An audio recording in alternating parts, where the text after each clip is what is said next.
तर पहलगाम या ठिकाणी झालेल्या हल्ल्यावरती सरकारचं एक मोठं विधान समोर येत आहे। सुरक्षेमध्ये चूक झाल्याची कबुली किरेन रिजिजू यांनी दिली आहे। नेमकी कुठे चूक झाली याचाही शोध घेणार असल्याचं मंत्री किरेन रिजिजू यांनी स्पष्ट केलं आहे।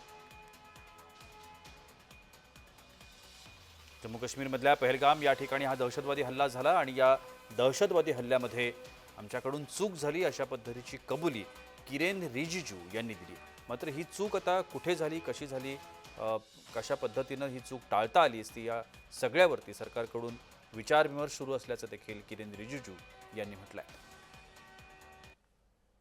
सब कुछ अच्छा चलते हुए भी ये घटना एक चूक हुई है और इससे सब दुखी है और ऐसा घटना आगे नहीं होना चाहिए। इसके लिए क्या क्या प्रबंधन किया गया है इसके बारे में ऑफिशियल्स अपने ब्रीफिंग में एक्सप्लेन किया है।